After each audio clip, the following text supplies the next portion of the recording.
Hi everyone, let's start second part of Biology chapter 7. Working of neurons. Let us try to understand in details how the neuron works. Neurons are responsible for carrying information throughout the human body using electrical and chemical signal. They help coordinate all of the necessary function of life. Neurons transmit signal in the form of electric impulses from the brain to the body and back to the brain again. You can see the picture how each neuron is connected to another thousand neurons, creating an incredibly complex network of communication. You can see the video how the neurons are connected to each other and how they are sending and receiving the message to each other. They decide how we should act, alter the state of internal organs, and allows us to think about and remember what is going on. Types of neuron. There are three types of neuron. According to their functions, they are classified as number 1 sensory neurons. It transmits the information from a source to the central nervous system. Dendrites respond to external stimulation such as temperature, touch, taste, smell, light, or sound. Number 2 is interneurons. They carry sensory information and regulate motor activities. Interneurons located only in the brain and the spinal cord. Number 3 is motor neurons. They have a long axon and short dendrites and transmit messages from the CNS to the muscles. Next is nervous system in human. Let us know in details how nervous system works in human. Nervous system in human is consists of two parts. One is central nervous system and another is peripheral nervous system. The primary function of the peripheral nervous system is to connect the brain and the spinal cord to the rest of the body and the external environment. The peripheral nervous system transmits information to and from the CNS.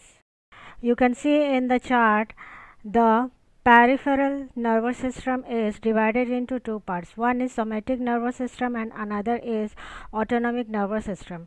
Somatic nervous system is also known as the voluntary nervous system. The somatic nervous system control voluntary actions such as walking or lifting of an object. It contains both afferent nerves and efferent nerves. Afferent nerves send information to the brain and spinal cord, and efferent nerves send information from the brain. So now we'll talk about the autonomic nervous system. Autonomic nervous system is further divided into two components. One is sympathetic nervous system and another is parasympathetic nervous system. Sympathetic nervous system respond by increasing heart rate, activate sweat glands, increases blood flow and dilate the pupils. And parasympathetic nervous system reduce the heart rate, stop the body from sweating, decreasing blood flow and constrict the pupils, allowing us to reach a state of rest. Now, voluntary action. The action which are controlled by brain like reading, writing, speaking, lifting an object, etc. Involuntary action are the action which cannot be controlled like heartbeat, breathing, sweating, working of kidney, digestion of food. Now the reflex action. What is reflex action? It is a very fast response to a stimulus that does not involve the brain having to think would slow down the response. Now the arc action, a complete or entire pathway followed by the sensory and motor impulses during a reflex action is called reflex arc.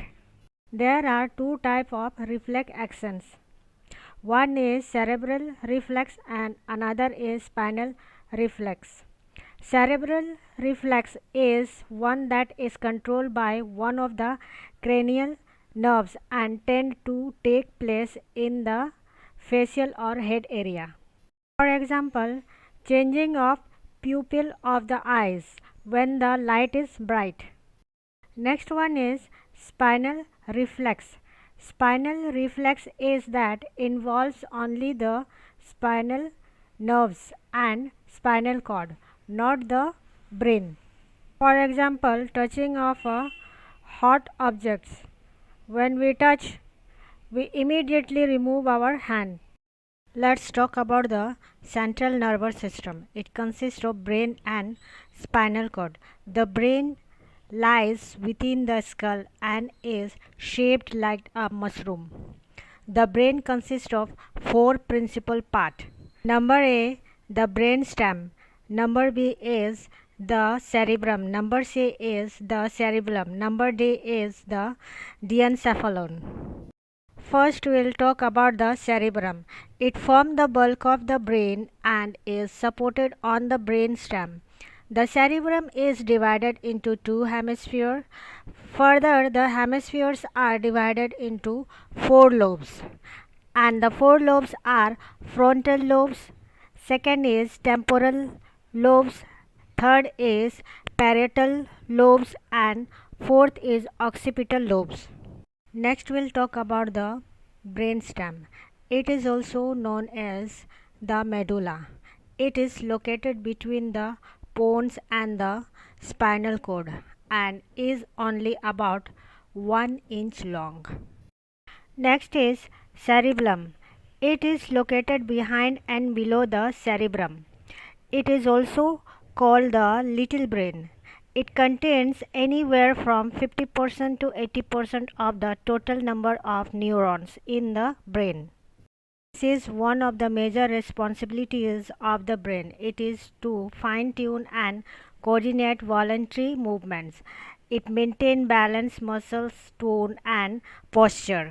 It is also vital in coordinating the movement of walking and other activities including cognition, language learning, eyes movement and reflexes. Right? Now let's talk about the diencephalon. It is located just above the brainstem. Its two main components, the hypothalamus and the thalamus. Each of the components of the diencephalon has specialized functions that are integral to life, right? It acts as a primary relay and processing center of sensory information and autonomic control. Let us talk about the spinal cord.